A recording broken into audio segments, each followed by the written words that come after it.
Yes, I'm late, and I'm sorry, but I had to wait for the extremely noisy garage door to finish closing.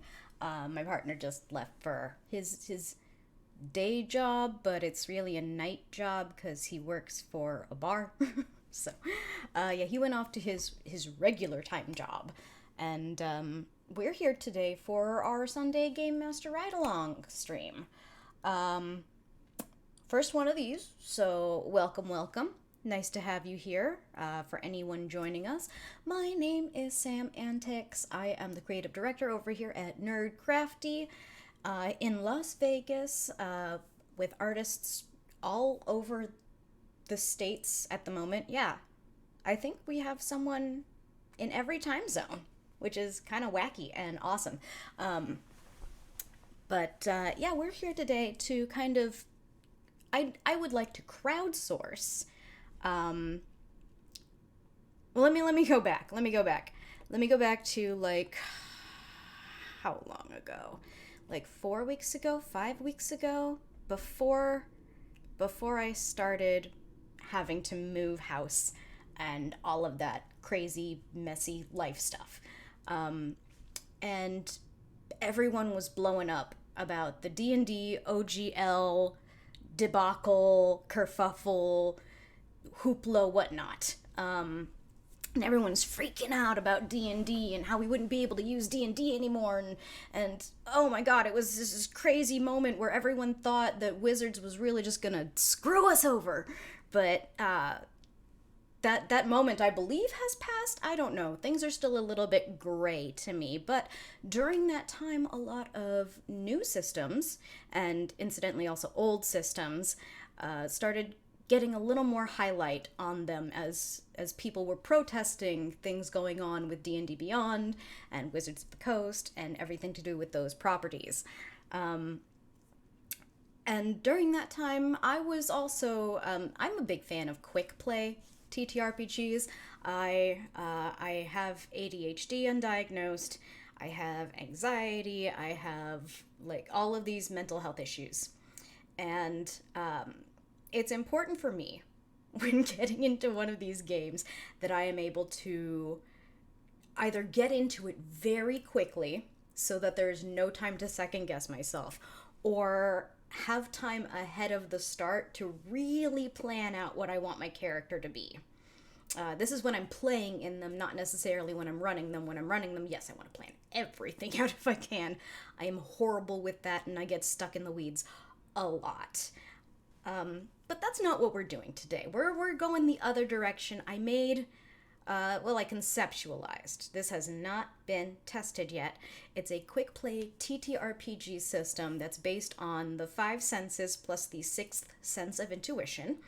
And the idea is I wanted a game that anyone could play, even if the group only has one six-sided die, which is, the most common die found in most people's homes. A lot of people don't have D12s, but for some reason we all have like a D6 sitting around from some old board game or something like that. My phone just buzzed. What do you want?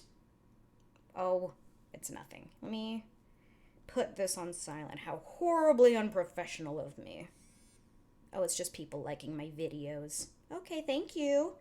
Thank you. Yeah, if you're not following me on TikTok, I am at Sam underscore antics, ANTYX. So you can follow me over there at TikTok if you want to. I posted some stupid videos today. I am still figuring that app out, to be honest.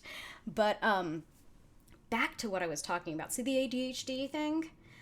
This is a quick play system that I created based on the five senses and intuition, and the idea is you get to play with only one die. I brought up the bare bones booklet that I did, no illustrations or anything yet, so I can kind of show you what it is. And the idea is you don't have to plan anything out ahead of time. Sometimes that's helpful. In the case of getting test players and test situations, it's going to be incredibly helpful for me to have one like set adventure that I can run several people through, so I can really kind of pick at the system itself and fine tune things as I need to. So it's just like one of the variables is removed from that situation. And it's like in that experimental phase where that kind of has to be the case. Otherwise, I would just start running these and run whatever story came to mind, because this is a game that can be very heavily geared towards improv. So you can see there's like a character creation section. It goes on very quickly. So it talks about needing to know certain things. You have base senses, you have benefits, you have impairments. Your basic senses are your eyes, your ears, your nose, your mouth, your hand. So basically representing your vision, your auditory or your hearing, your chemical senses, meaning smell, your mouth, meaning your verbal, your communication, and then your hand being everything tactile. So every action would fall under one of those, or under intuition or instinct, which is like the sixth sense, our ability to like follow our gut, basically the one we can't explain. So those are all going to be represented by like the different numbers on the die, and the idea is you're trying to either meet or beat that number when you try and make an attempt using one of your core senses. So like for instance, if like somebody wanted to search somebody's desk, as the game master, I would ask them, well, are you going to just look, or do you want to rifle through it? And depending on what they said, I would either let them use their vision or their tactile sense in order to complete that action. And it would kind of be based on what they would want to do. You kind of figure out what is the primary sense that they're using, and that's the number to meet or beat. You also would be getting benefits, which are explained in this little rulebook, which I will be releasing very soon in the future. I just need to find some artwork to go in it that I feel would be appropriate. So yeah, you've got some things where you can like get a better rate. You can trust your instinct on more things. You can sharpen one of your senses. You can exchange one of your sense values. There are impairments that do that as well. But the idea is like, this is ideal for 2 to 4 players, 4 being the maximum, because there's only 4 benefits currently in this system and 4 impairments. So sorry while I explain all of this to you. I'm actually doing okay. I just realized it's been going for 7 minutes. If I'm going too fast, please get in chat and let me know, ask questions. I am happy to answer any questions that you have about this craziness. I really didn't realize I was talking that fast. I think I'm just excited about it. And I'm trying to get through this part so we can get to actually the writing part of things. So you would take 1 benefit and 1 impairment for your character in building, and those are kind of the fun factors that you get to build in. And you would, like, for your basic sense, you would choose, like, 1 through 6 and assign a number to each of them. And then, well, actually not 6. 6 is reserved for your instinct only, because that should be the most difficult thing to trust or to use. So 1 through 5, you label your other senses based on what you think you're more proficient at. And you want to put your lower scores into the things that you are best at, because those are going to be really easy to accomplish. And then the book goes on to go ahead and talk about like action attempts, reactions, health. Then I've got 2 blank pages on here for some reason. I think it's the way that it put together the booklet. I gotta look at that. But yeah, it's a very simple system. There's no setting tied into it. It's made to be better for improvisation if you want to just like grab a couple of people and play a game, or if your regular group is missing too many players and you don't want to continue on with your normal campaign, just something to throw together. But like I said, this has not been tested yet. This is a brand new thing that my brain kind of just came up with and thought, this might work. So I need to kind of check in and like try this out with some players. So what I want to do today is I want to kind of create a very generic sort of adventure to be able to guide a couple of players through, so we can test out some of these game mechanics and see if anything's overpowered or anything like that. My idea today, because I wanted to keep these to about 2 hours per stream, just to make it a little bit easier to digest. Also, for the fact that these are going to be moved over to YouTube for our VOD section eventually, and just for YouTube's consumption, it'll be easier to do it that way.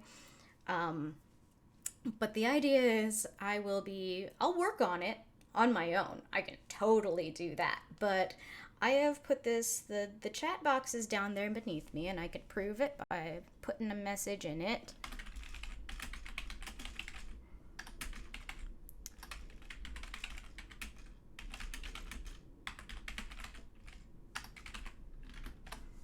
Right? So chat on screen. We'll get to see yourself on there. And I will be taking your suggestions into account. I will heavily lean toward your suggestions because I want this to be a very interactive stream. But I thought what we'd do today, because it's only going to be a couple of hours, and now I've cut like 15 minutes into it, what with my being late to start my stream and also the having to kind of rush explain the game. Which I guess didn't even really matter for what we're doing. We're just trying to come up with a plot.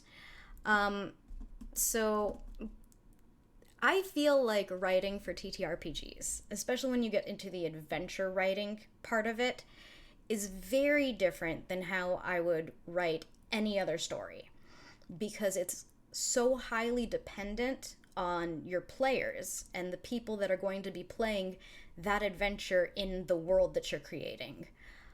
So what I found is a lot easier for me is to create a strong, I don't want to say villain, but conflict. And sometimes that conflict is a person, sometimes that conflict is a global event. It really depends on what we want to go for here, but the idea is to kind of envision, like, what would be the course of action that this event or villain or whatever is going to take if they are not impeded by anyone else trying to stop them.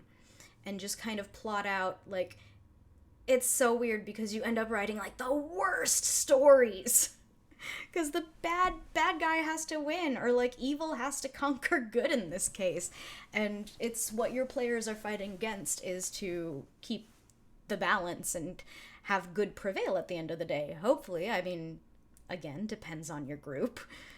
But so it's kind of we're writing the worst case scenario today. So the idea is that we have up to 4 players. Up to 4 player characters. I swear I can spell.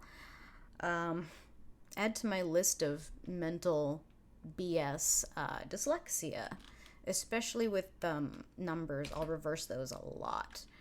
Up to 4 player characters trying to stop a it doesn't even have to be a cataclysmic event. Significant.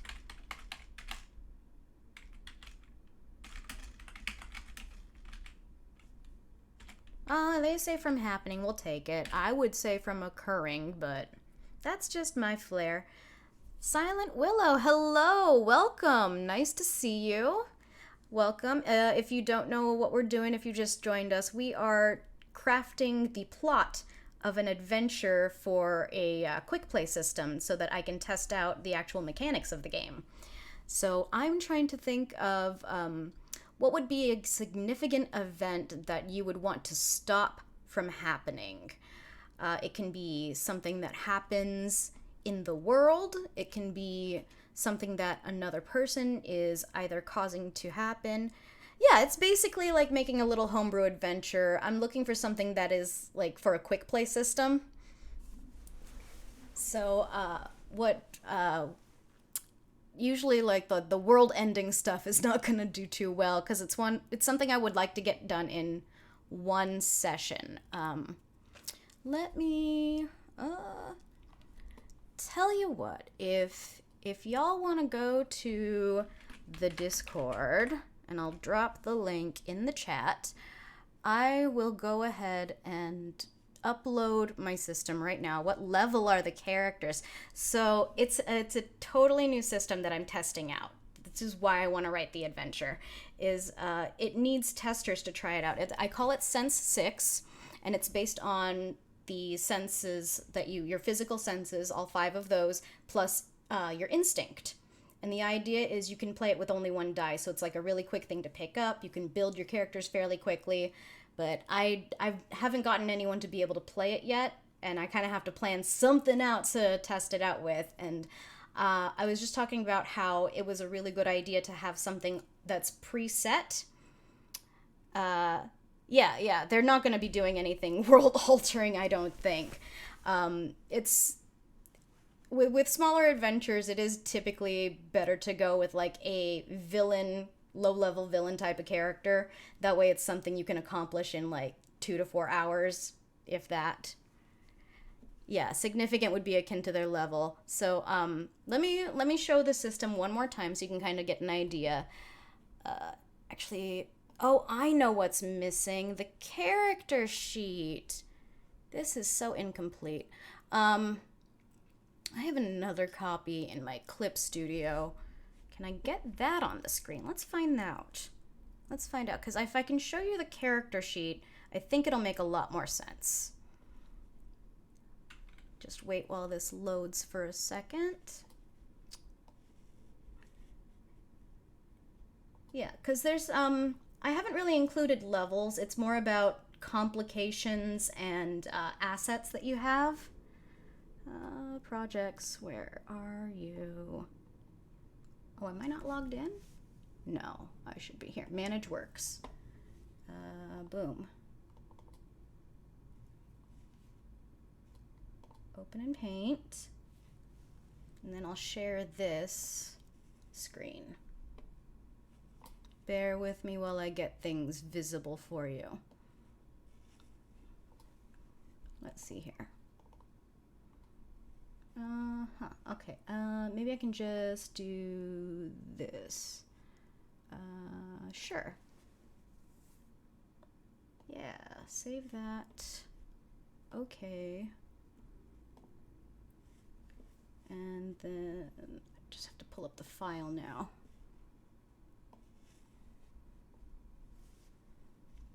Not there. In here.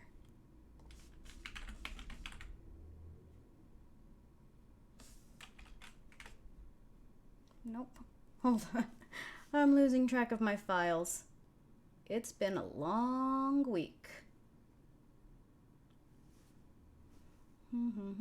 Where did it go? I just saved a file. Did it go in downloads for some reason? No. Okay, let's see where it saved.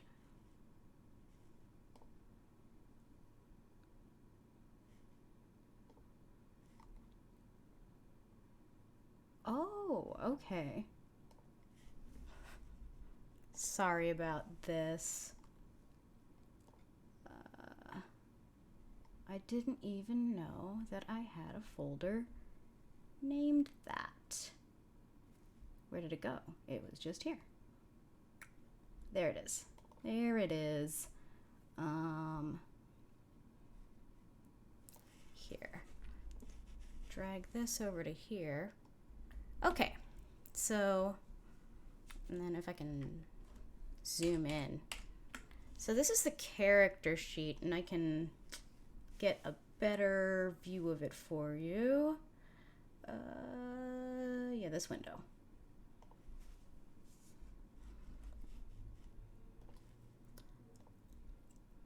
Everything wants to crop kind of funky.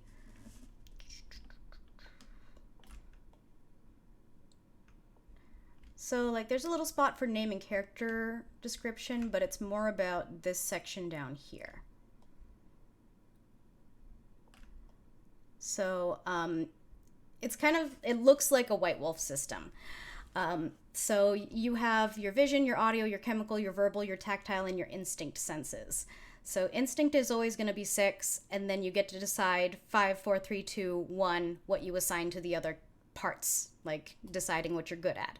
and you're trying to, with a d6, either meet the number or beat the number in order to have a success.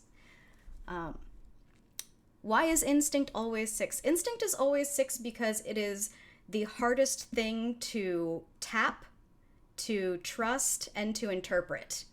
So it is the most difficult, if we're including it in our senses, sense for us to use. So that's why instinct is always 6, and it's also like the most powerful sense in the game. It's what allows the DM to give you like really big clues if you decide to use it that way.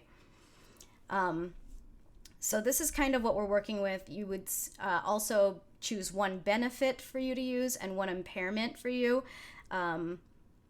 So you can kind of see like you can slow down and use 2 of your turns to kind of cut the difficulty of whatever it is you're trying to do in half, which would also apply to your instinct. If you wanted to slow down and like try and trust your instinct more, then you would only have to roll a 3 or better in order to use it.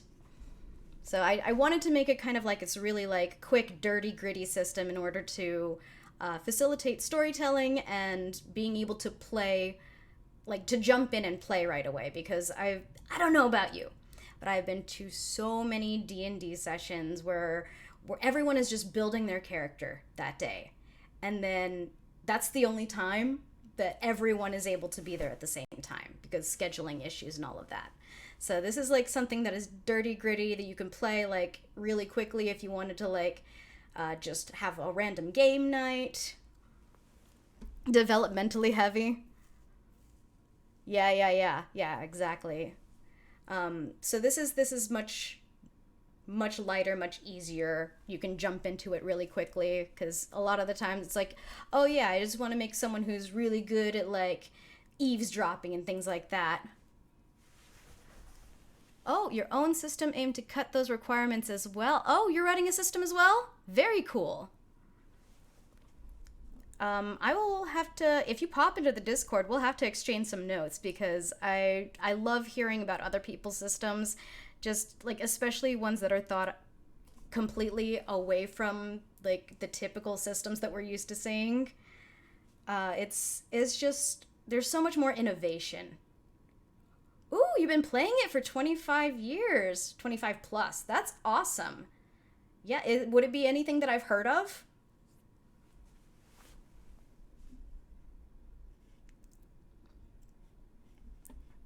Sorry, I'm like asking you a ton of questions now. Let me get this back to where it was before for the actual writing part. So I just need to write like a little test module so we can make sure that all of those mechanics will work properly. More or less this with the same folks. Okay, very cool. Same group. Wow. That is super rare. Congratulations on that. Like I'm jealous. I wish I had a group of friends that I've played games with for more than 25 years. The only person I can say that about is my dad. He's the one who got me started on D&D in the first place. All right. Yeah, so yeah, what I'm trying to do is just trying to come up with a simple adventure to test run everything. Oh, yeah.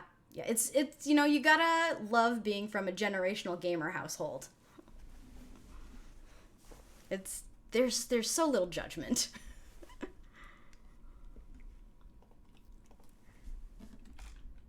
I think maybe what would be good is like if we came up with like a theme or a setting first.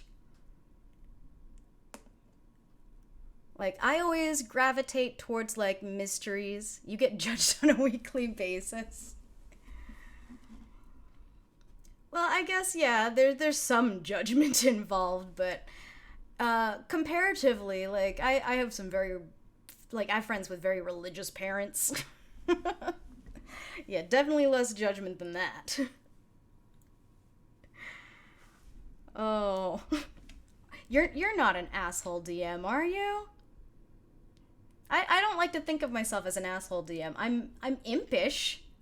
I totally admit to being impish and being the one to like prod and goad and like not give enough information for them to make like the best decision because I kind of want to see what happens when they're left to their own devices and they don't know. So if that's what an asshole DM is, then I guess I am one. But I don't like to think of myself that way. Yeah, if we think of a setting or like a genre to work with, it'll be a little easier. Yeah, that's another thing that I was talking about too. Is like it's when I'm writing for D&D or any other TTRPG sort of adventure, I find it easier to write the storyline of either the villain or whatever is happening that they're trying to stop from happening, as if it was unimpeded. So it's like writing the worst case scenario. And you do kind of like get this weird dysphoria sometimes of like, this was in my head. Am I an awful person? So yeah, I can totally understand where it's like, I don't know if I'm that. Unfortunately, I kind of have to be that a little bit if I'm going to come up with something. So I gravitate towards mysteries, but those are also like some of the hardest things to write. Just because there's so many moving parts involved. It might. I kind of want to write something very classic, like go out, kill some monsters, kind of a thing. But I'm trying to figure out a way to skin that a little differently so that it's. You don't write down the adventures? Oh, I have to. I have to because I get a lot of complicated ideas. I've been working on a homebrew world for a really long time, like over 15 years, and I've just started getting things down on paper, and I find that if I don't write it down, I will forget it later. So everything has to go into this one file. Um, Going out and killing monsters. They don't have to be literal monsters. Gotten so detailed in the world building. Yeah, mature, materialize naturally. And that's really what I want this to be geared more towards, is that like improvisational nature of gaming. Um like the module is not the way that I would want to run this game, especially with the system that I'm building. This is just one way to eliminate some variables from the equation in the testing. So, like, I'll be able to run this with 3 or 4 different groups to really find out where the bugs are and then go in and fix them.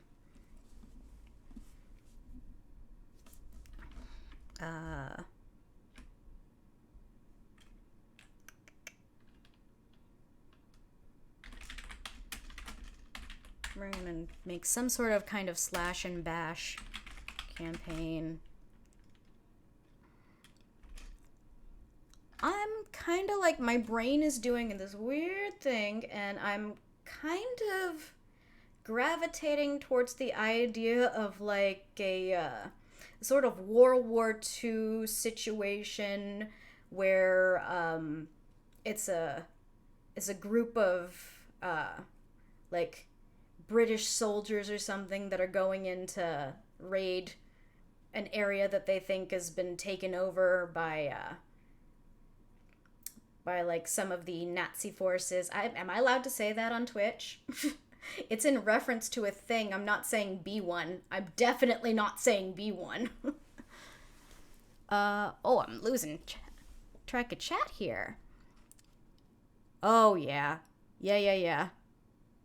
How do you... Okay, so I have to ask you, Silent Willow, how do you keep track of these, like, really extensive family trees without writing anything down? Like, I would start confusing relatives and getting things all mixed up.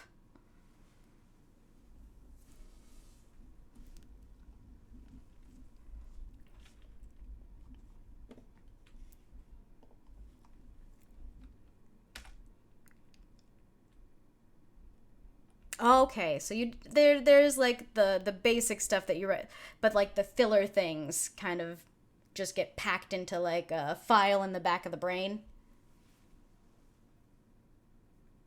Okay, yeah, that makes a lot of sense. Okay. I thought you were just like everything was in here and like it was this major like Sherlock Holmes like mind palace kind of situation. Ooh, I love maps. Maps are kind of like why I started DMing. Yeah, I kind of want this to be a Nazi killing campaign because who doesn't love that idea? Let's.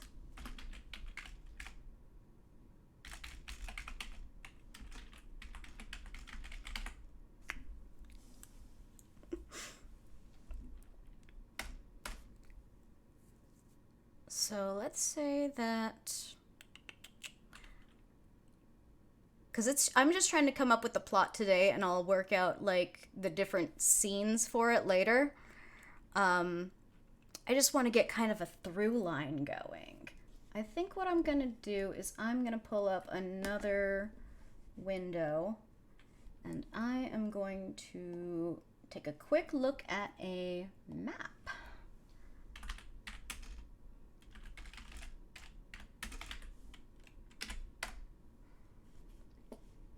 Let's take a look at a map. Oh goodness, there's so many of them. Here. Let's just start with the first. Oh my god. For some reason, in my rudimentary history classes in high school, we never talked about the Battle of the Bulge in World War II. I did not know that that battle existed. Apparently there's a Battle of the Bulge that happened, like, southeast of Dunkirk. I did not know that. Okay, where do we want to choose? I feel like we have to be somewhere where the Allied forces were that Germany was trying to push into. Austria might be good. Largest tank battle in history? Oh. I'm gonna have to read up on that because that sounds interesting, but they definitely did not tell us about that in my high school history class. I feel like it's because we had a lot of immature people who would have just giggled the whole time. I probably also would have been one of those people. It just sounds so funny. Let's, because I love the sound of music, I'm going to set this in Austria.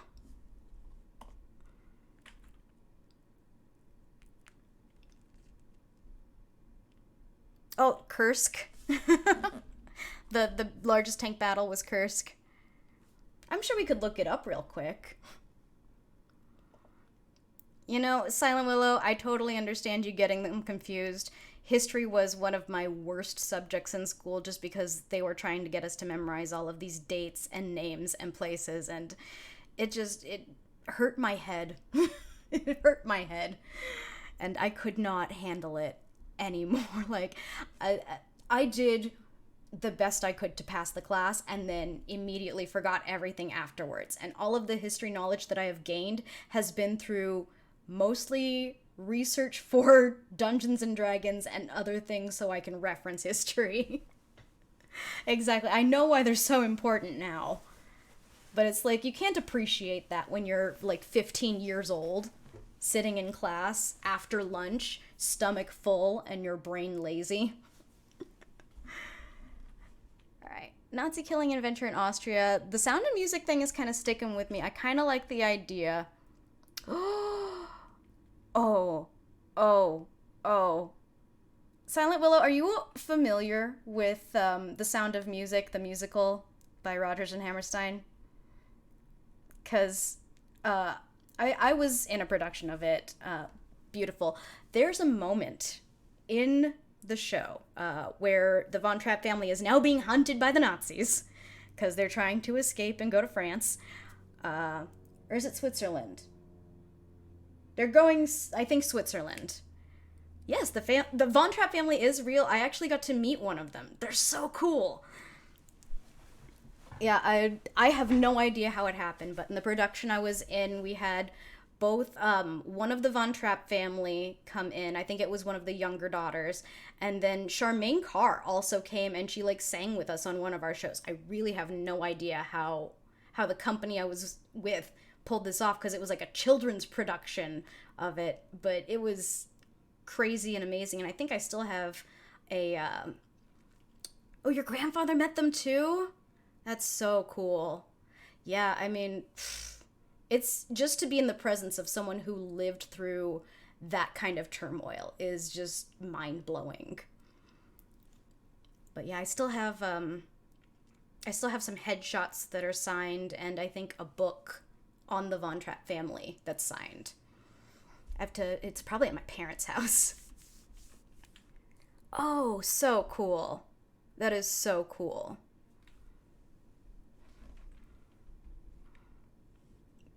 Like, yeah, it's having details would be amazing, but just the fact that it happened is I mean, how many people can say that? That's so awesome. Yeah, so let's oh, what I was talking about. Oh my god. So there's one part in the movie where the Von Trapp family is running from the Nazis. Uh, they've escaped from whatever the concert was. They're now running, trying to get to Switzerland. And they go to the nunnery where Maria was a novice before she got booted and then put on nanny duty.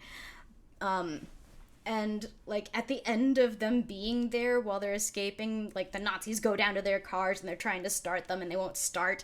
And the nuns, like a couple of the other nuns are like, "We're so sorry, Mother Superior. We did something bad." And then they pull out like the car parts. They make the car go. So like they're the ones that sabotage the vehicles. For some reason, and this just sounds fun to me, and I don't know. It's maybe like something to do with like the nuns fighting off these Nazis. It kind of like Warrior Nun meets oh, what would be a good property to combine that with to get this right feeling? I want to. My brain's like season 3 of Westworld, but not really. But yeah, I like the idea of like nuns kicking Nazi ass.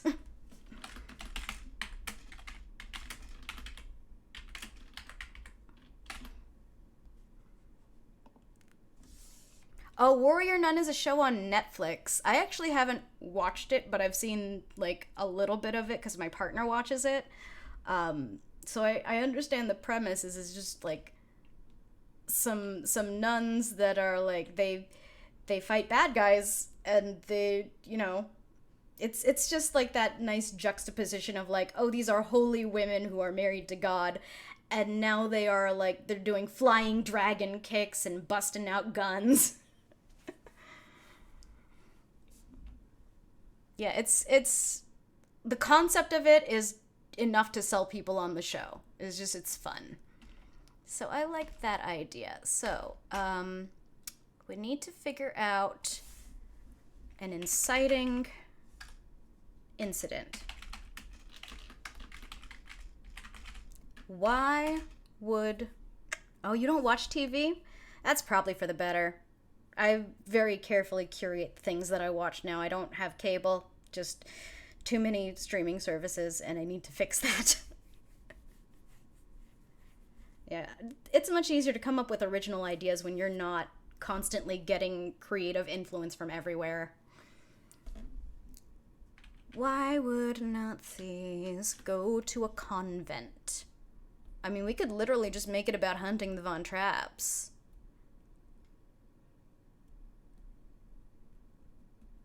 Twitch is about as far as you go with social media stuff. Oh, well, then I'm super honored that you decided to join me today. I'm like, I'm such a small streamer right now.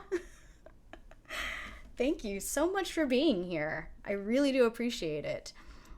Maybe not the Von Trapps exactly, because I feel like I don't want to use someone else's real story to build a game idea around. I feel like that's disrespectful.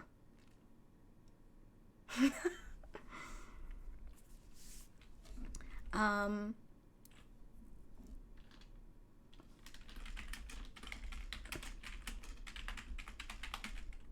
the nuns are harboring refugees trying to escape Nazi control and flee to Switzerland. Okay, so that's the inciting incident.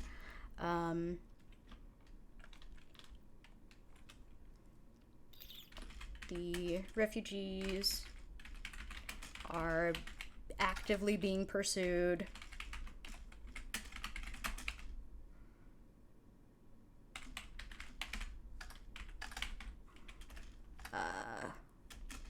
By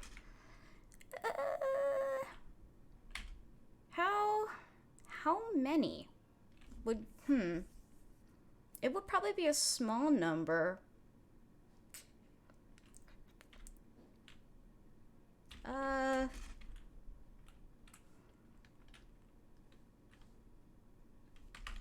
Team of, let's say, 6. That seems tackleable.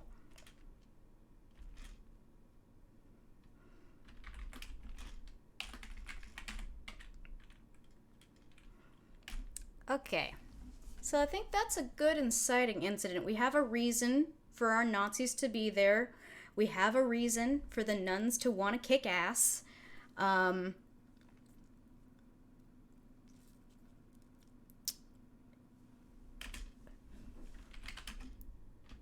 We'll just write that the nuns are insulted when the raid goes so far as to desecrate their temple. Nah. Yes, now we need a reason for the characters to be involved. So, there are options for the characters in this case to either be playing like a nun character or a refugee character or someone else that would work in the in that monastery in the seminary. I guess it would be like a seminary. So that's kind of for the characters to figure out. So what we need to do is we need to figure out what would happen if basically the Nazis are able to kind of have their free run and find the refugees. Again, like, I hate writing this type of thing, but it's for a purpose. It's so that the people that I put into this situation can keep that from happening. Hopefully. If you have good players, they will want to stop the bad guys. And we are pretty directly saying that the Nazis are the bad guys in this case. Right. Let's see here. Okay, so we want to do like a timeline of events.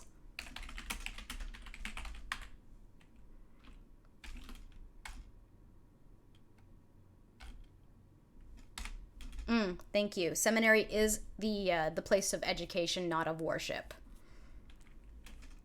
I'm just thinking, like, because my point of reference is Sound of Music, I'm like, they had a church and a seminary there.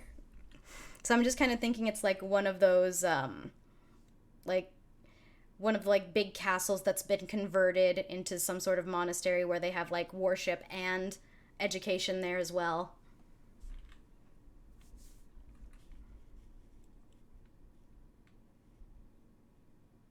Yeah, I got it. Worship, not warship. I have a strong Californian accent, and I apologize if that makes me mispronounce things at times. Please bear with me. Okay, so timeline of events has to be like, It has to start off, like, we can start off with the adventure of the refugees arriving there, because that'll give the characters some time to kind of move things around, get things set up the way that they want, with the knowledge that the bad guys are coming. So that'll give them some things to do that are not necessarily combat related, which will let them be able to use their, like, senses in different ways than if they were in combat. So, refugees arrive. They need to hide from the Nazis who are on their tail. Let's say they have about 20 minutes. And this is just to kind of give an idea of urgency, so that the last thing I want is for, in, like, the first part of the game, for everyone to just kind of fart around, take their time, and then we don't get to the action parts. So by giving them, like, a little time limit, it's kind of saying, okay, you have this much time to figure out how you want to stage things before things get here, before this gets here. 20 minutes. I should to move people, hide, etc. before they must deal with a search of the grounds. So I imagine, like, during that time, hopefully people stay as a group, but that's not necessarily so important on this, just, you know, because they don't have to have each other's backs so much at this point. And again, I can't plan out too much yet, because I don't know what type of characters everyone's going to want to play. Yeah, I don't want to set rigid conditions for the players. I want to set rigid conditions for what is going to happen if the players were not there, if there was no influence from any other person. So even without player intervention, they would want to still conceal themselves in some way. The simplest way for people to conceal themselves would be to find hiding places. Other techniques would be to, like, disguise them. But I don't see that being an option if there are a lot of the refugees. So we'll say that without any help, the refugees are going to try and hide somewhere. Attic, basement.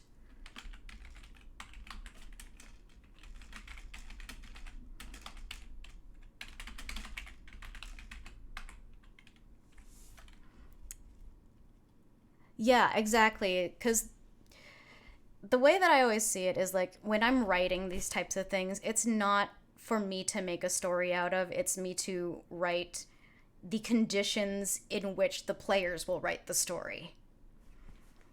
So I just have to make sure that I have conditions, and again, like, the timeline is just to make sure that things are kept on track time-wise, because this is, again, I want to try and keep it limited so that I have fewer factors when I'm trying to decide what needs changing, if anything, and what needs adjustment and removal or replacement when I'm going through and doing the second draft of the system.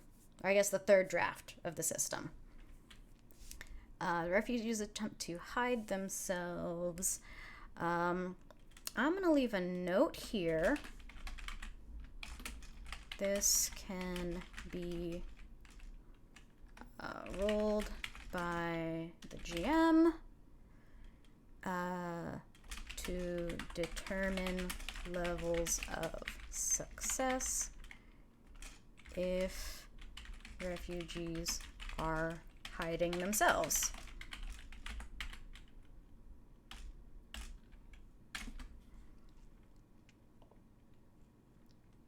So if you're hiding, you are probably wanting to move things around. I doubt you are using your sight more than you are using your tactile senses. So let's change that to tactile roll. Audio? I would argue that the audio is more important once, it would become the primary sense after they're hidden. But to actually hide themselves, I feel like it'd either have to be tactile or visual, because they're trying to find a spot where they can conceal themselves, either by using their eyes to find a spot or by moving things to create a spot. Yeah, once you're hidden, then audio would totally be the primary sense. Because you wouldn't want to peek. I wouldn't want to peek out from my hiding place. I'm like, nope, just listen. You're also going to learn how I play horror games by doing this.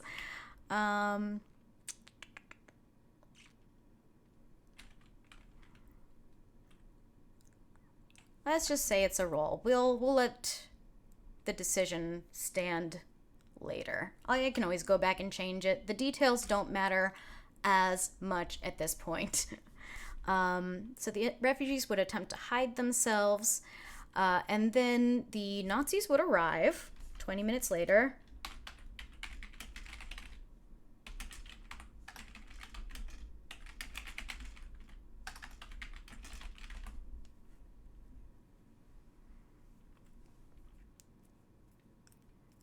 Yes, the characters will tell me what measures they take, but for the non-player characters, if you wanted to add in the use of the die to kind of do the decision making to replicate the randomness, then you could use a roll to determine that for the NPCs. The Nazis would arrive later.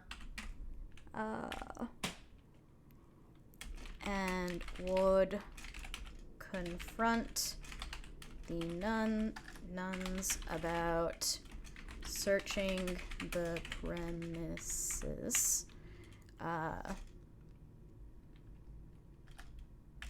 not taking no for an answer. Sometimes autocomplete in Google Docs is really good. Sometimes not so much. All right, so I'm just trying to think of like scenes to go through, because all of these are going to be different sections of the adventure. Refugees arrive, they hide themselves. Nazis arrive to talk to the nuns. You use OneNote religiously? I used to be big on all of the Microsoft word processing services, and then I got into a situation where I was gonna start having to like pay for them instead of them being built into my computer. So I tried doing some like open software stuff too, but I just found that Google Docs is the easiest for me to use now. And then I can also like move computers. I can work on my laptop away from my my desktop. I can work on my You hate Word too? Yeah, it's... You know, they lost me at Clippy. Way back at Clippy.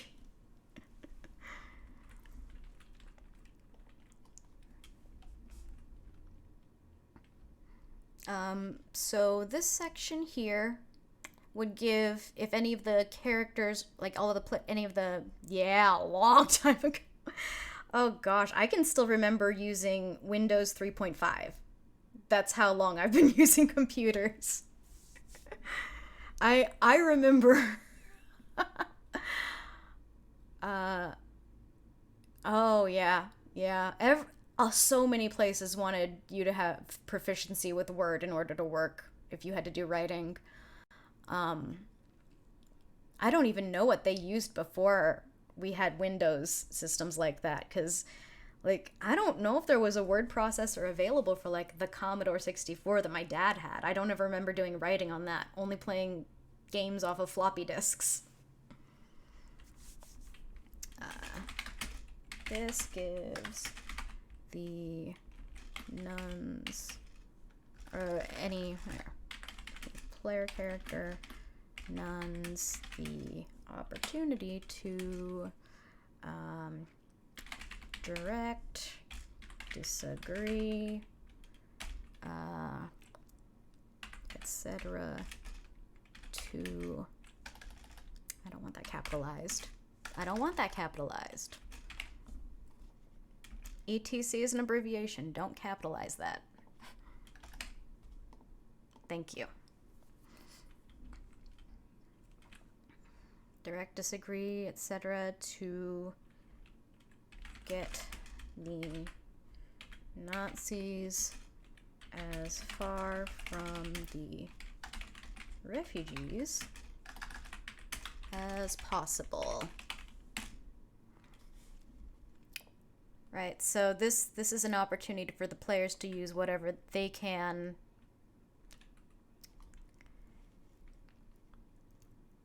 There was star, birthplace, a word star. I don't remember that one. Yeah, I must have been too young at that point. Which I know I look like, I look younger than I am. I'm not going to let you play the guessing game because I myself am horrible at the guess my age game. And just tell you that I'm 36. So, like, when Commodore 64 was still being widely used, when my dad had it, it was like maybe the late 80s, early 90s. I was maybe 5 or 6.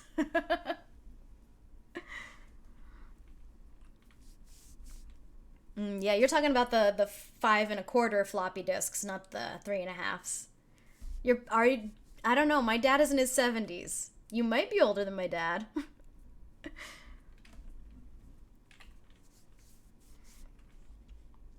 You might be older than my dad. Oh, no. Yeah, my dad got yeah. My dad got into computers really early on through working. I don't know if he got into it in high school, but when he joined the Air Force, he got really into technology. And then he became like a hobbyist and had all these computer pieces. And I think at one point we had the pieces to build like 6 Commodore 64s. And then we got rid of all of those when we got a home PC. And then Windows started taking over everything.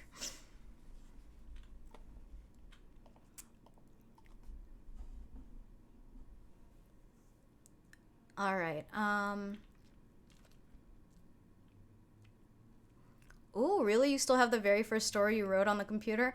I wish I had mine. I wrote this like full 2-hour like tribute parody kind of script to Star Wars, and not having seen anything other than Star Wars, it also had a lot of like Dune in it. But it got I don't know what happened to it. I had one printout of it, and then the rest of it got deleted somewhere. Okay, so you wrote on a military base as well. Were you what branch of the military were you in? And also, thank you for your service.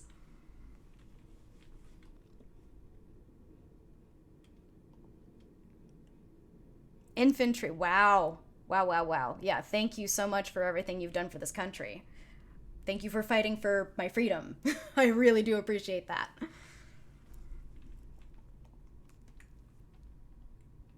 Not the US military, but oh.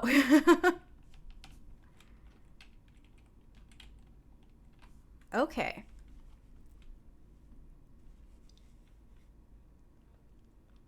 Sure, I'll take it. You know what? Yeah. Anyone who okay, South Africa. That okay. Do you still live in South Africa? Is that where you are? I'm shocked because if you're in South Africa, this is so cool. No? Okay. Oh, in Greece! Oh my gosh, I've always wanted to visit Greece. I loved, one of my favorite things to study was Greek mythology. I always wanted to go to, like, all of the ancient sites there.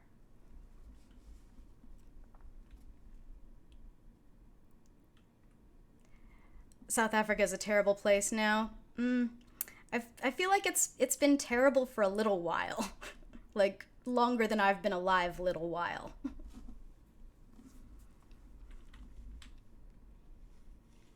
But yeah. Yeah, there's so many places in the world that I want to visit because they're beautiful, not necessarily because they're being run well. But Greece I absolutely would love to go visit just for the historical value and getting to see all the classical architecture. Oh, breathtaking. Okay. So let's say, for the sake of the story. Ooh. Oh, very cool. Do you, like, I'm sorry to ask, like, because I know not everyone who has a Twitch account does streaming. Do you do streaming? Because if you have, like, a stream of your games, I'd love to go and watch. Let's say 5 Nazis go to search the premises. 1 remains at the vehicles. Oh, awesome! That is very cool. One of Twitch's first writers to stream before there was a writers channel. Yeah, I'm still trying to figure things out with the channels and whatnot, because like it's so geared towards games, and I put in writer as like the subject, and it's like, do you mean this game? And I'm like, no, I don't. So I just put it into the creative makers and whatnot. You don't play games? Okay. Well, I'll still go and check out your streams if you've got like archives or whatnot. I'm always down to hear from other writers, other GMs, because those are inspiration. Oh, okay. I'm sorry I missed out on that then, because it sounds like it would have been fascinating.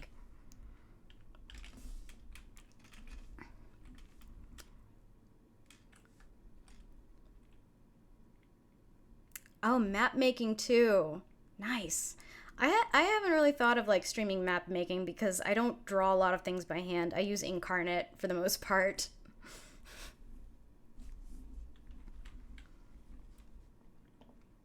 At least I have been using Incarnate. I don't know if I'm going to keep that subscription. We'll see.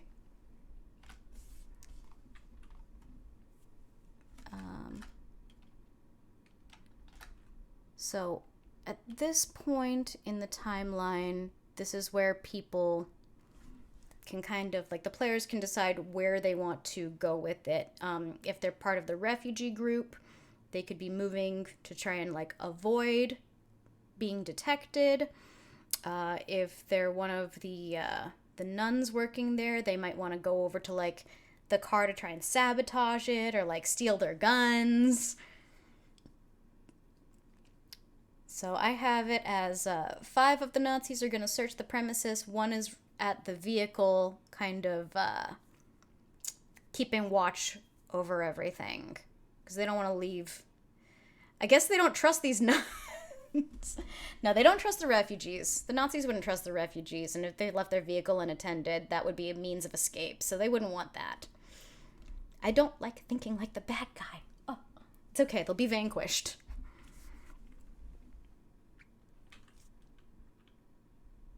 Ooh, if I can post a link, I'll show you a map I developed exclusively on Twitch for my viewers. Let me... Oh, because I have like an auto mod on right now. How do I let you post that?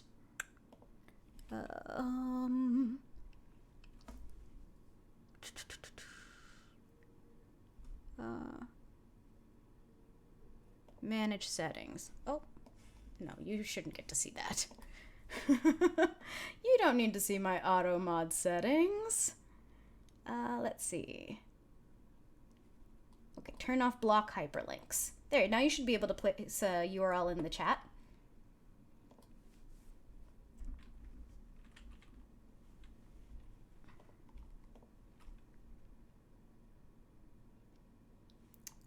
No, okay, hold on. Did the thing get you? Stop that.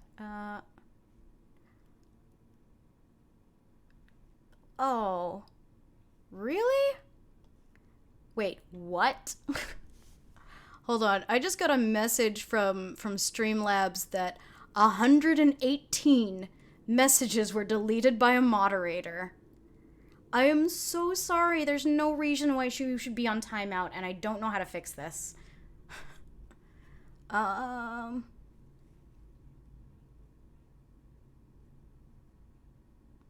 Okay. Oh my gosh. I'm still too new at this. I don't know how the technology parts of this work yet. I just want to get on the screen and like make friends and build things together. If you type something in chat, you'll whisper me the link. Okay, perfect. Boom.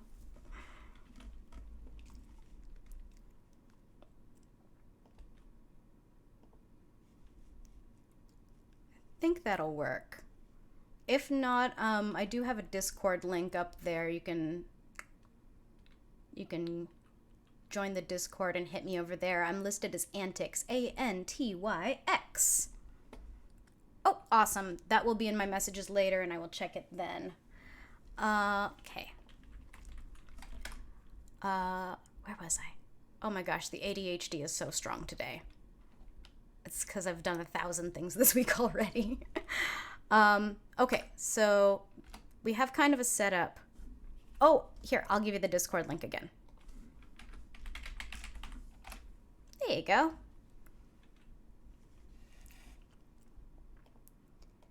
We kind of have like the pieces in place, things are set up. It's really going to depend where things go with the players once they get into it.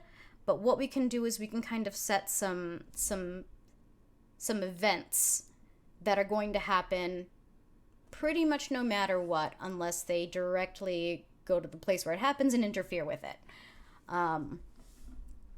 So I know that in order to really make the nuns upset, I want them to like end up breaking something. Oh, I can see the Discord flashing. Thank you for joining, Silent Willow. Very much appreciate that.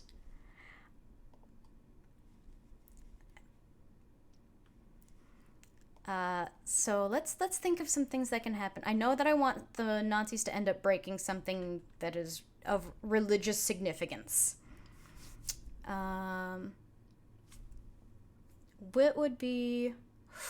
Ooh.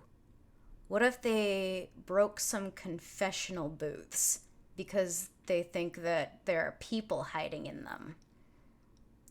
Oh, of course, everyone is invited to our Discord server because that is where, like, it's the best way to stay in contact with everybody.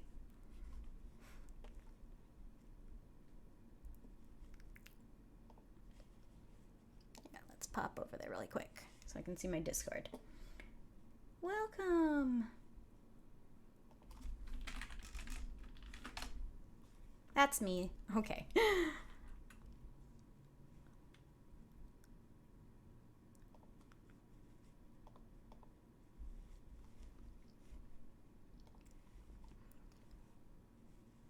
Ooh, yeah, that's a really good idea. Make whatever they're breaking a potential callback item.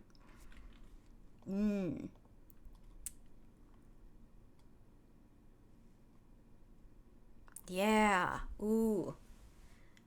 What would something like that be in a church? I'm trying to think of like the significant things, and it's been a while since I've been to church, not gonna lie. Yeah, a relic of some kind, definitely.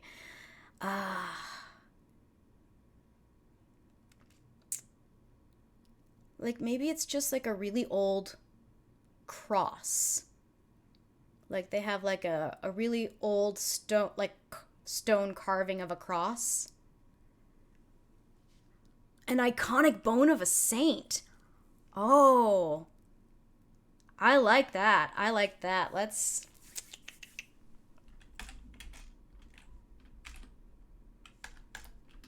During the search of the church,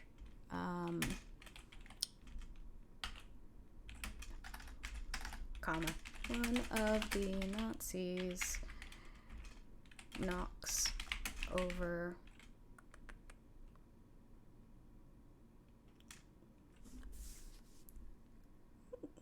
Oh my gosh, you're too full of good ideas, Silent Willow. I like the bone of a saint thing, so I'm gonna have one of the Nazis knock over a display of holy relics, and another steps on the bone of... I'm gonna make up a saint. We're gonna make up a saint.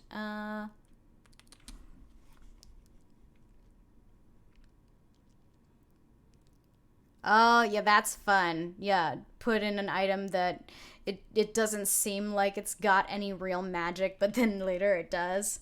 I love doing that too. I don't know if I should say, because I don't think this player of mine watches Twitch, so I think I'm in the clear. But in one of the games that I'm running for my home group, there's a character, and the player is like really, really, really into music. So like, I keep baiting him with all of these musical instruments that he's been slowly collecting.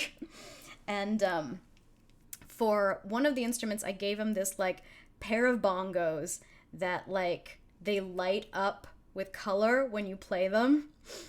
But I haven't told this character yet that the bongos are possessed.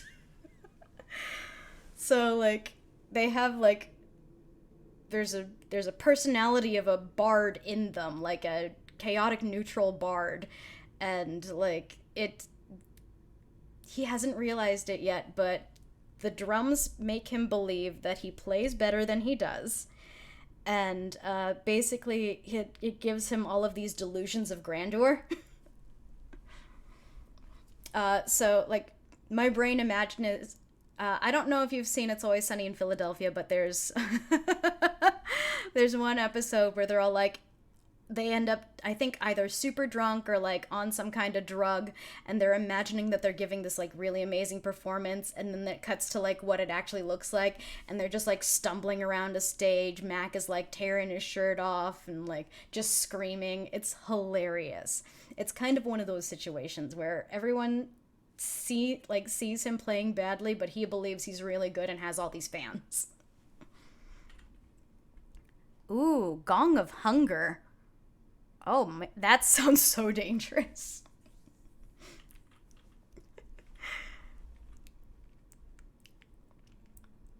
A Gong of Hunger sounds so dangerous.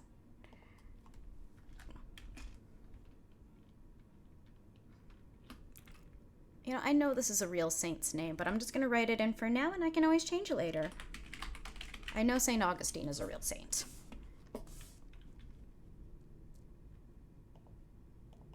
Shouldn't say the bone. Had more than one A bone.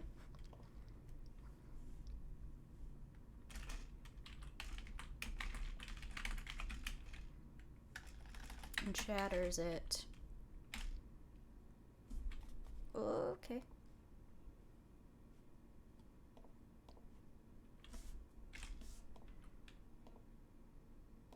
Okay. Gotta fix the grammar here. I don't want it to be mad at me shattering. Okay. So we've got a very important relic being broken. I still like the idea of the, like, some of the Nazis breaking the confessional booths, just because, like, that is totally a place I would think someone would hide in a church.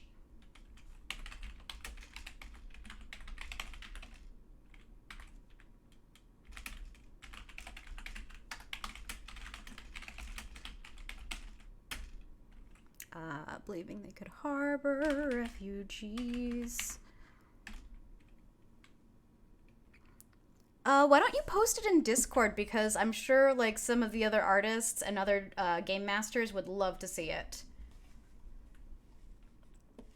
You can just post it in the welcome channel. Where did my mouse go? There. So we've got one group going to the church. Yeah, the welcome channel is good.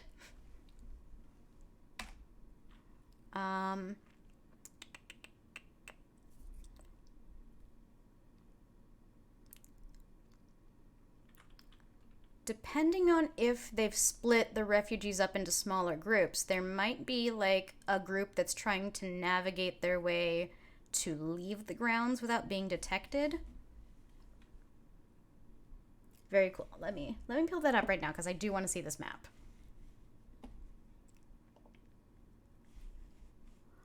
Ooh, I love the relief on that.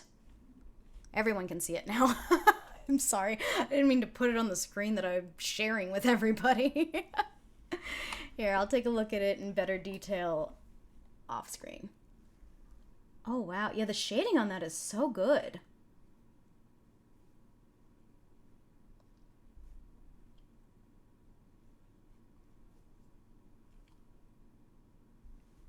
Dantern Isle? Is that how you pronounce it? That's beautiful.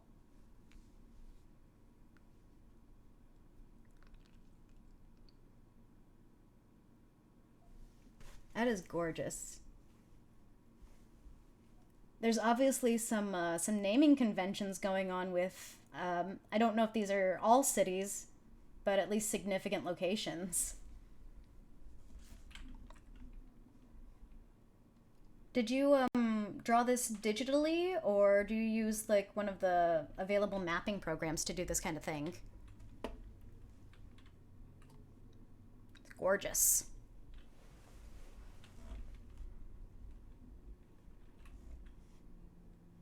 Oh, wow. Okay, Photoshop, yeah. That is really good. I'm super impressed.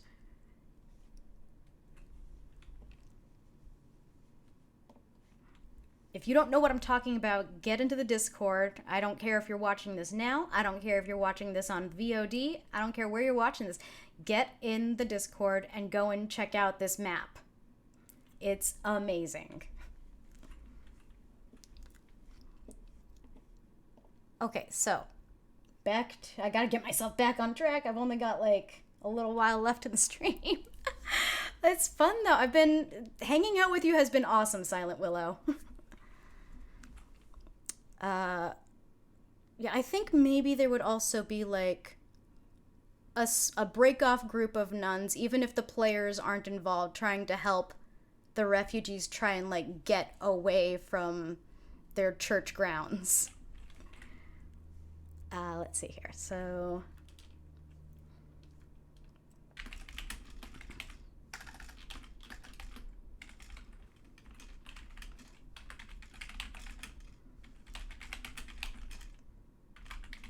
secret, the escort, the A group, not all of them, of refugees away from the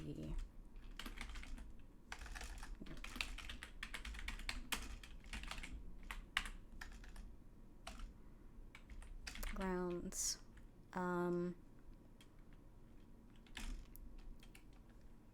Also maybe to like a garden shed.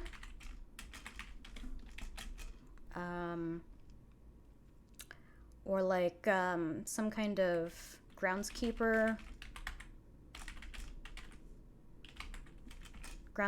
hut sort of deal.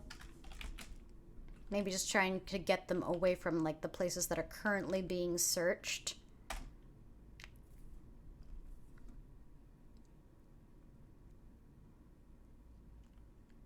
And what I want to happen is I want one of the players to play a nun and try and steal the guns from the car down at the, like, where the Nazis are.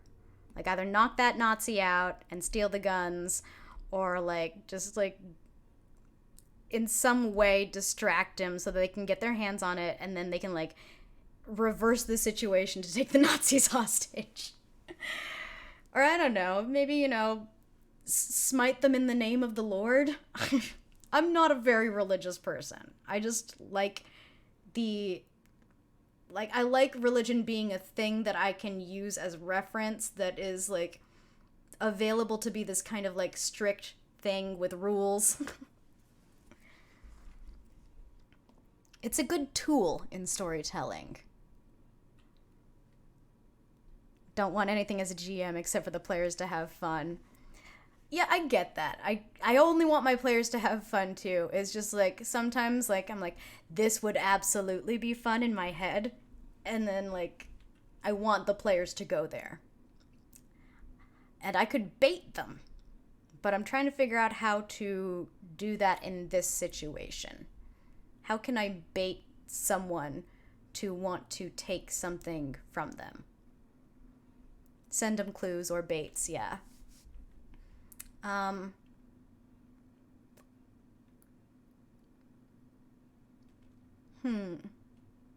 Yeah, I think I would have to leave that up to the players because I don't want to write that in as something that case of bullets forgotten on the table. Um, hmm.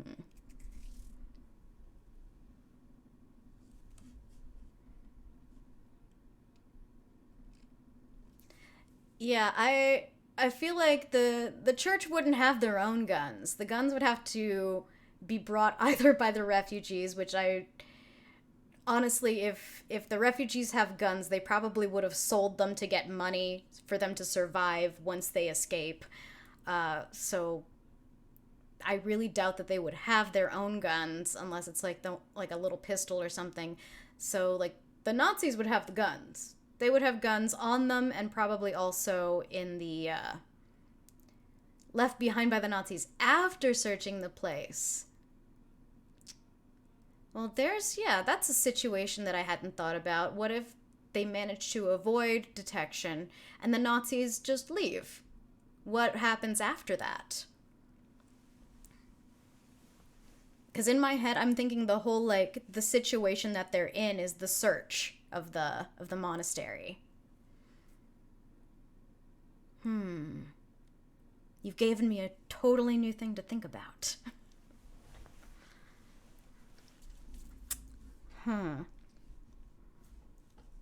Yeah, I guess as we'll have to write an if into it. If the refugees avoid detection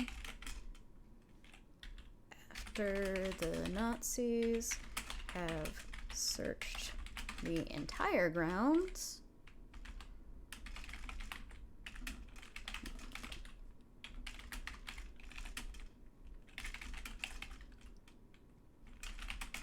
and take their search elsewhere.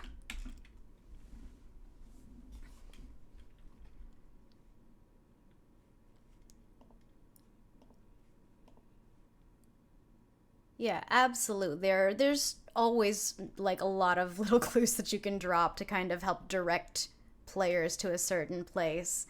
Um, yeah, and it's the little clues are the best way to do it. I totally agree. I've been in situations where the little clue leads to something that it really shouldn't take that long to get to. And I've also had like totally nonsense things be something that people latch onto and think are the clues.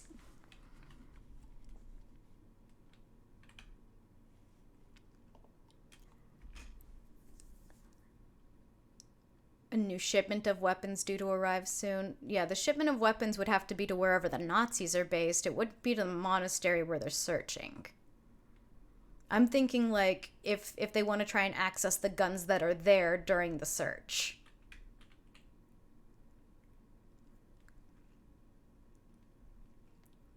I guess what I'm trying to do, at least to kind of constrict this, is to like limit the actual adventure to the thing happen like it starts with the refugees arriving, and the actual adventure part is the avoiding Nazis or possibly like killing Nazis.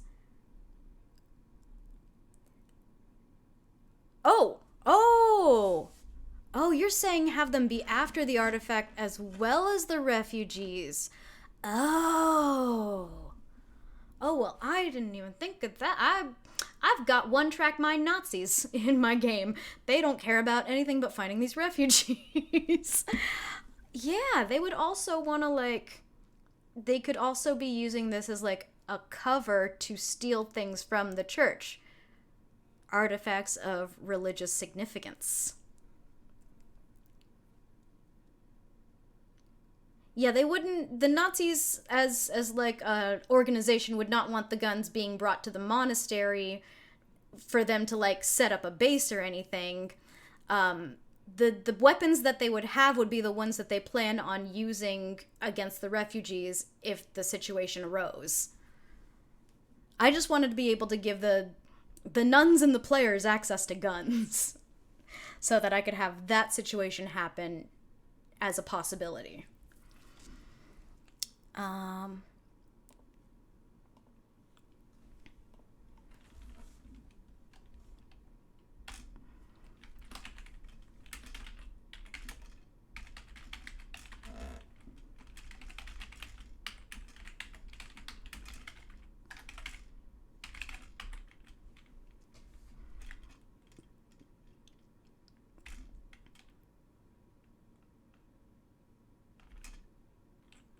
New weapons stored at the monastery, really? Why?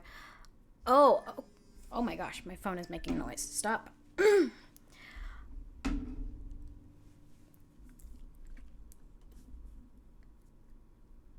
Whoa, okay, so I feel like we're on different tracks at this point.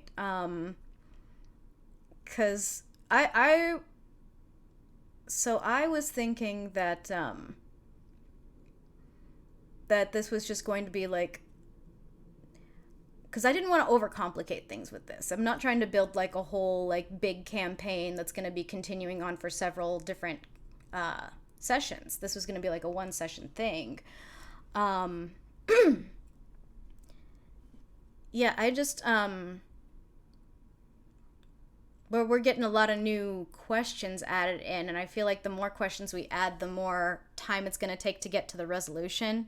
Yeah, exactly. You can take it as far as it needs to go. And anyone who is watching along or writing along and doing their own version of this, build it however you want. Build it as big as you want. Yeah, it does present depth of scope for the players, the characters to play with. But like again, like the purpose of this is to kind of remove some variables so I can really test out the system. It's a very different way of writing a module, because we want to try and make things more simple if possible, so that the issues with the system really get highlighted. Like all the big stuff gets kicked out first. You know what I mean? Contains extra munitions to be used in an emergency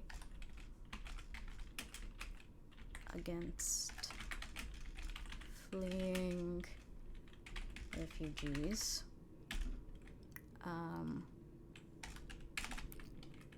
But can be repurposed for anyone to use with or by distracting or taking out the guard.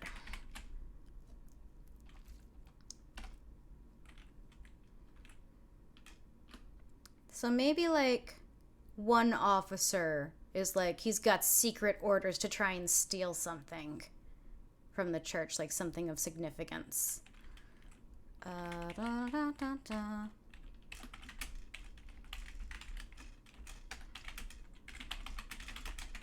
Using the raid as an opportunity to steal Religious artifacts. And I spelled that wrong. Religious artifacts and items of value, which we knew the Nazis did in their many raids of many places. They stole religious artifacts, they stole art, they stole gold.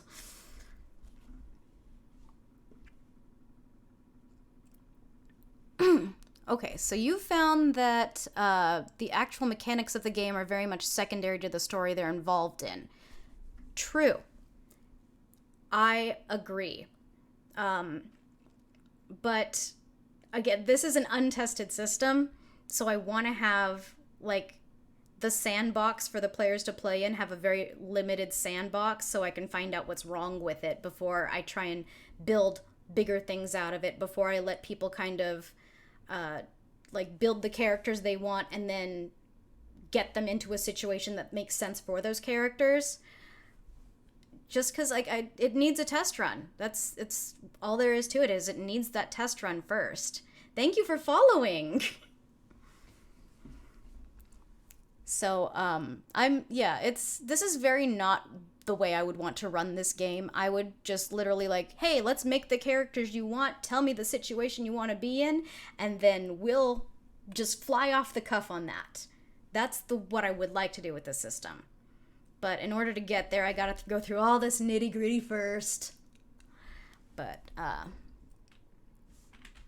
So we're just building in some situations, but really it's to kind of, my goal with this is to test out the practical use of skills within the system, and to test out the use of combat in the system and the wounds system.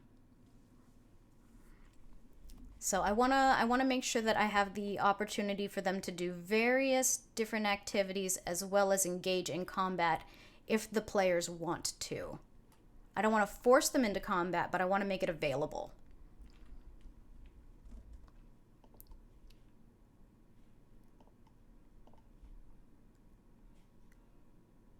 The nice thing is we do have a very strong concept.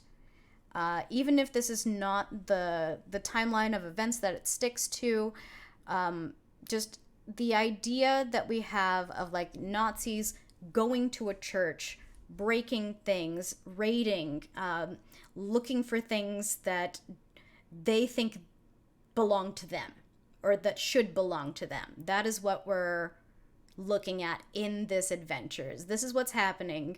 And then hopefully we'll have players that will build characters that are going to want to stop these things from happening so that we create that conflict.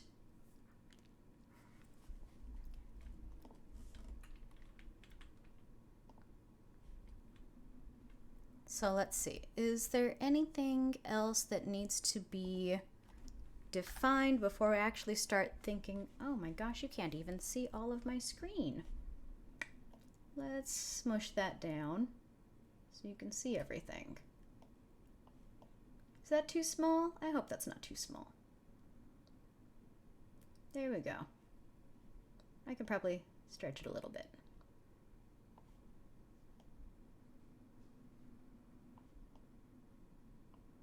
Okay, cool.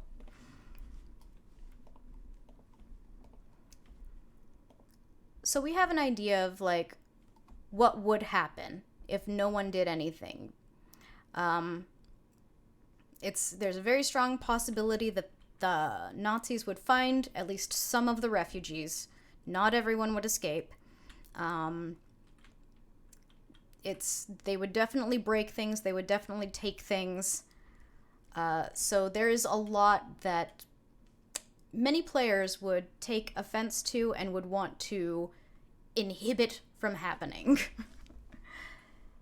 So, let's see.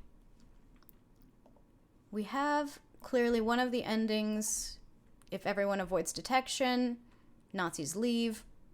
No harm done, I guess, except for the theft parts and the breaking stuff parts.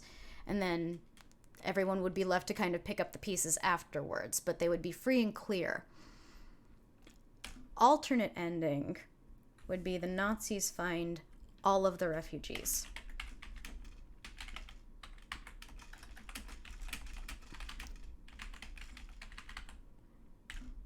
And if they believed that the monastery was harboring them, like helping them to hide, they would probably want to like drive everyone out of there. I don't know exactly what they would do because I'd have to do a little bit of research, and I'm totally fine on doing that once the stream is over and I have some time in between to work on it.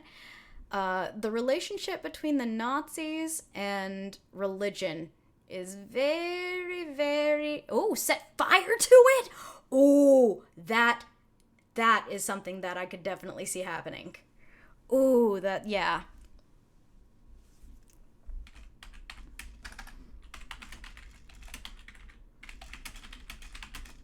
Yeah, so we'll say that if they find all the refugees, you just solved my problem, dude.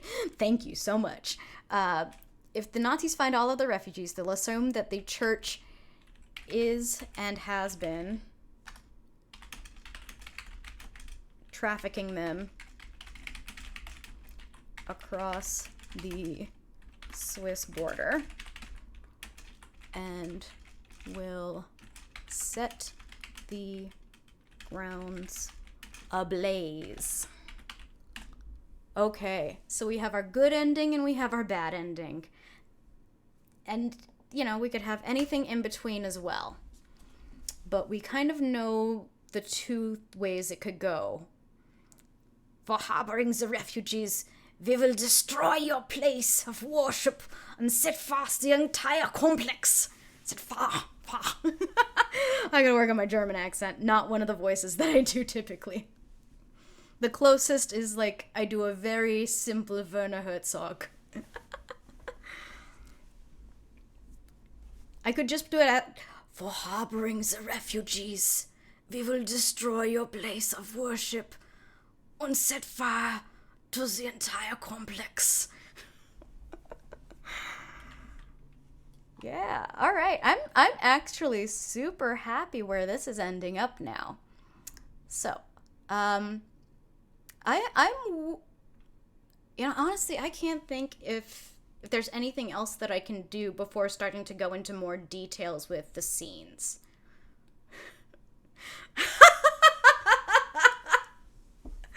The typing in the accent is so funny to me. After we make the priest squirm.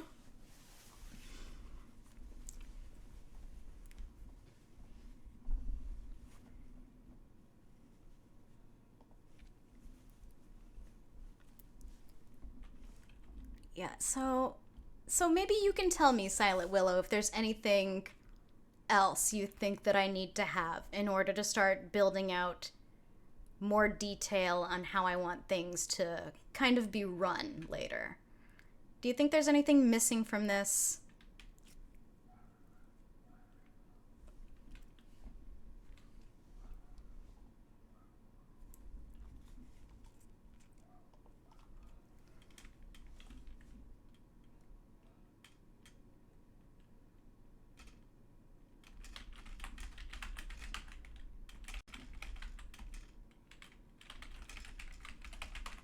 I'm gonna write they take the nuns as prisoners too.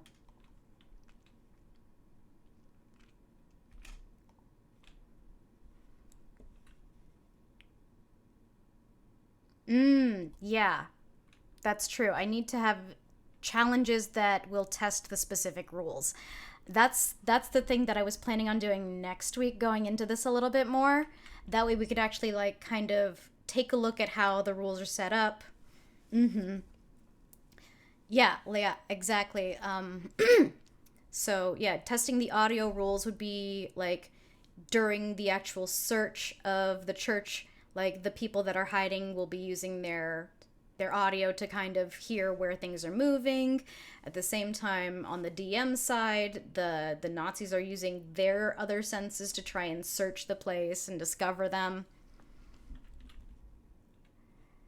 You feel the instinct factor needs to play more. Yeah. So the instinct factor, yeah. Yeah, let me pop over to my... Oh, no, that's not it. This one. Let me read the instinct section for you. Here we go. The sixth sense in Sense-6 is instinct, which performs differently than other basic senses. A player may choose to forego the action on their turn and attempt to receive a clue or hint from the story manager by rolling to match or exceed their instinct value.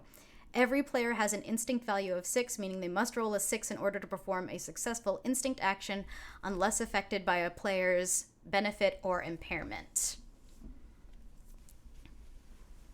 Oh, as a general application, yeah.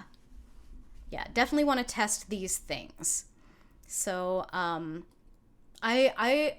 think that there will be some good places to test instinct, like before the Nazis arrived to search, in order, like, knowing what's a good place to hide, knowing, like, where they can move to, like, how many people to have in one spot, that kind of thing. Definitely instinct would be good with.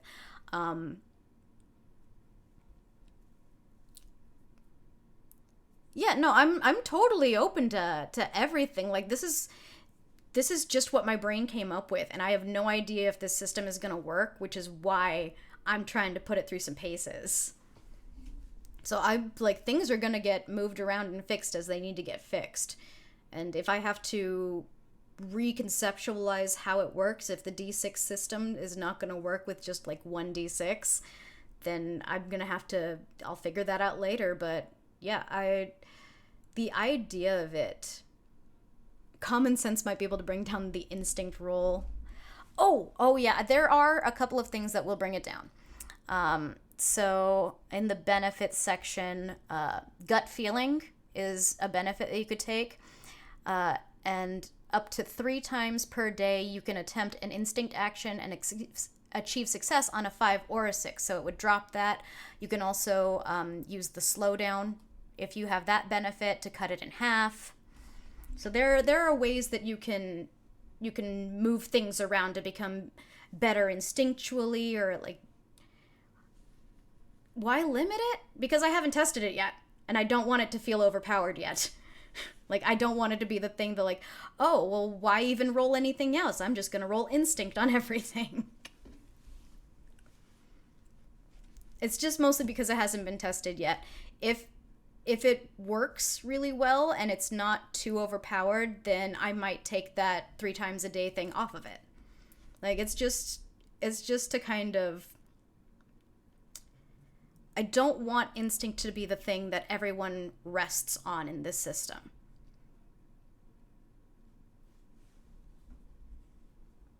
I don't know if that makes sense. But, like, everything is just needing to be tested.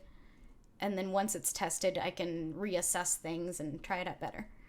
How many Nazis are they going to kill? I wrote that there were 6 Nazis. Yeah, 6. So 5 are going to be searching. Yeah, 6 SS officers.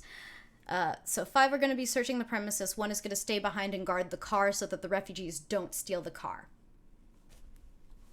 And yeah, there are 6 available to kill. I don't know how many they will, but there are 6 available.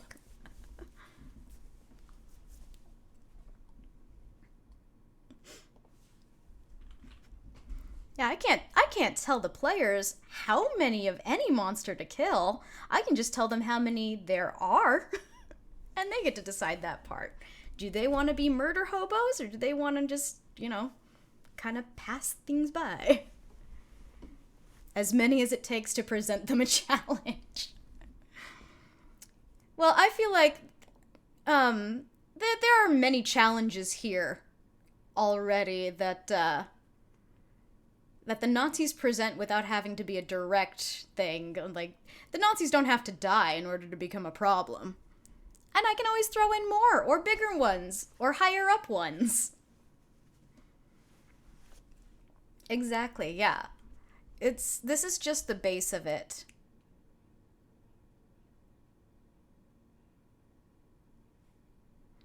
Yes, yeah, weirdly enough, I have as many Nazis as I need. Oh my gosh. YouTube is not gonna like this video, I don't think. I've said Nazis way too many times. It's okay. I'm not monetized on YouTube yet anyway, so I can say whatever I want. I don't have sponsors.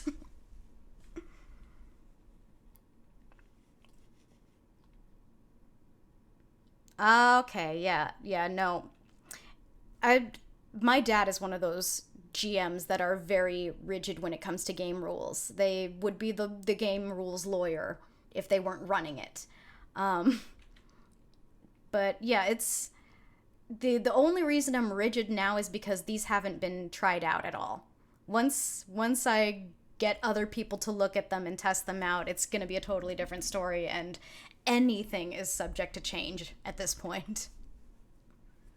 I just want to try what's there.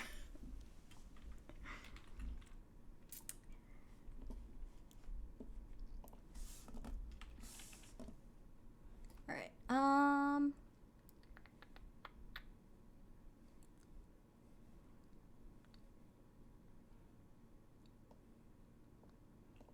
Yeah, exactly. Like it's very much a give or take.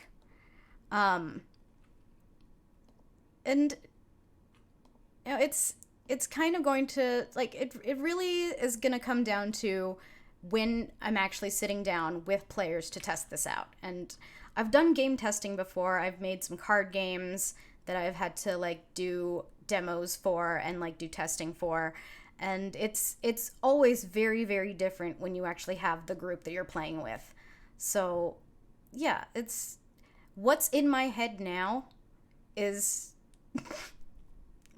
yeah, the players if whoa. Everyone must have fun. Let's not get that wrong. The players have to have fun, but it's important for the GM to have fun too, because if you're going to go through all the trouble of making everything for everyone else and building a whole world and filling it with all of these non-playable characters, you gotta be having fun too. Otherwise, that's just work. And I hope if that's work for you, that people are paying you for it. I also have fun watching the players have fun, but it's only because I've built the world for them to play in. I'm like, I am the person who on Christmas morning is giving them all of the toys and just watching to see how they break them. I want players to break the system so that I know where it breaks and I can make it stronger.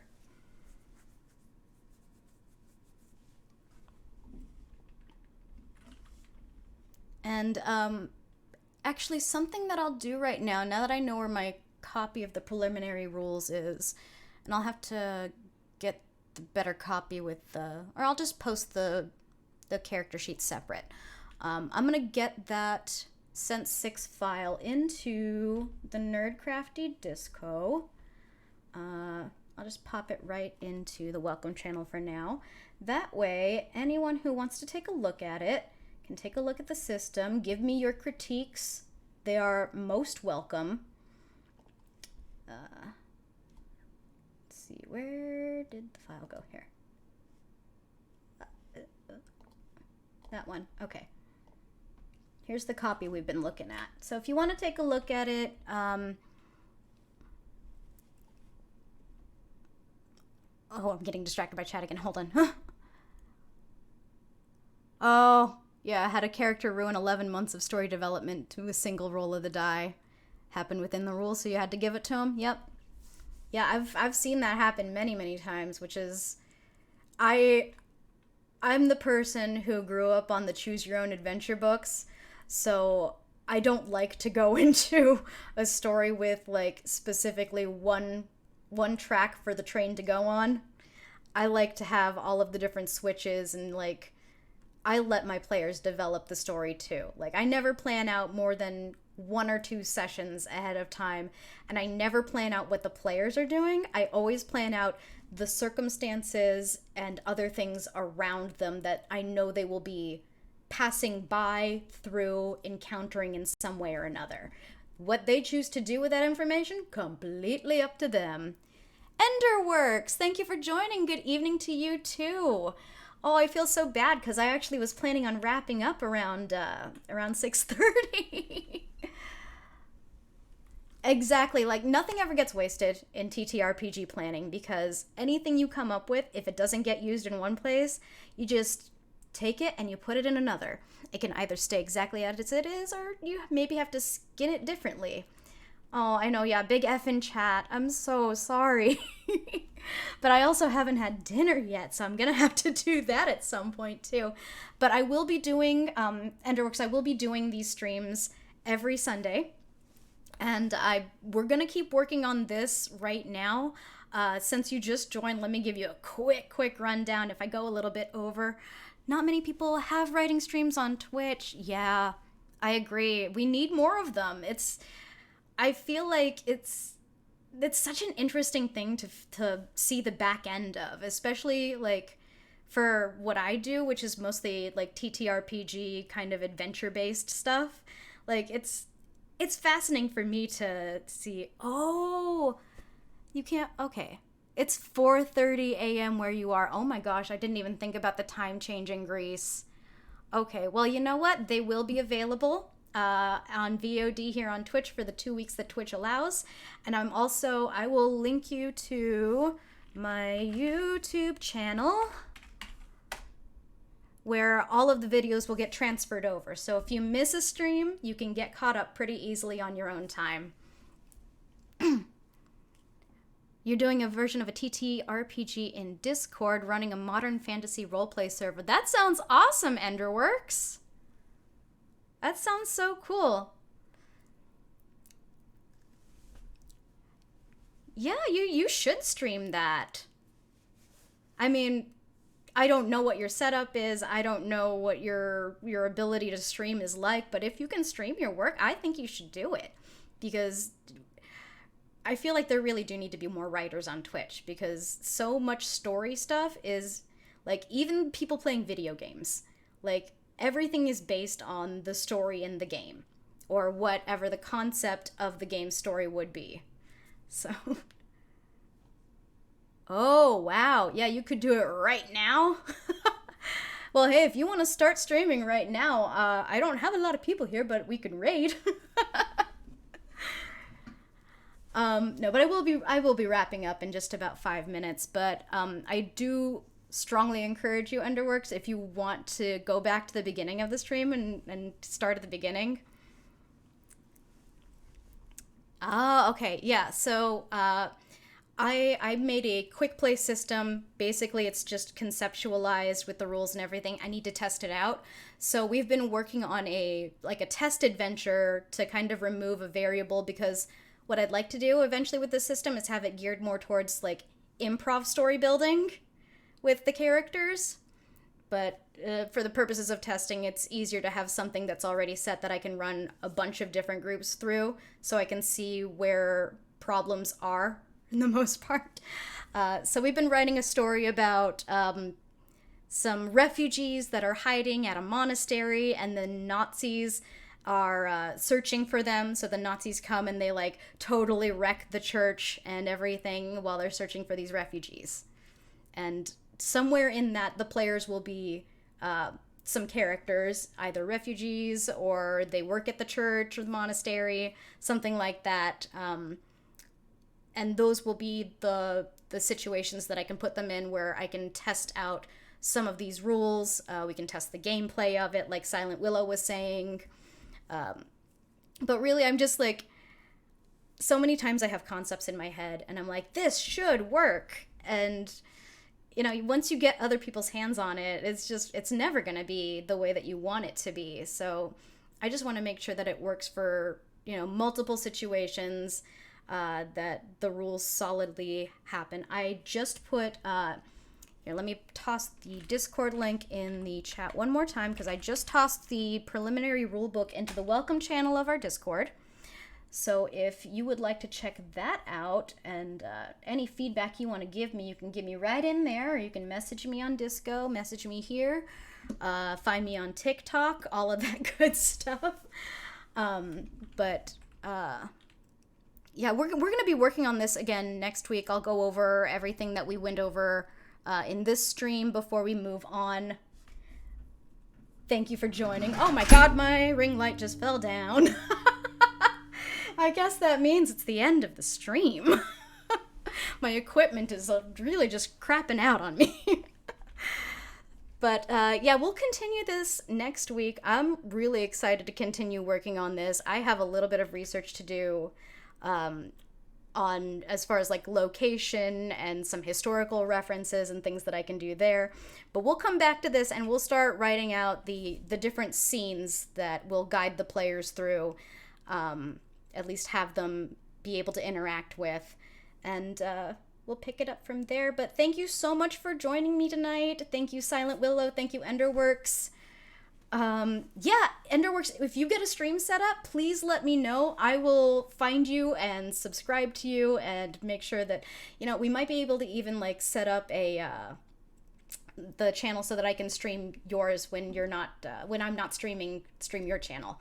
So maybe we can collaborate a little bit on that. But again, thanks so much for being here. I really appreciate you spending time with me. It is Sunday night. You could be anywhere else, but you're here, and I really do appreciate that. I will see you next week, and hopefully we have some new people join us too. Oh, this has been so much fun. All right, have a good night, everybody. Bye.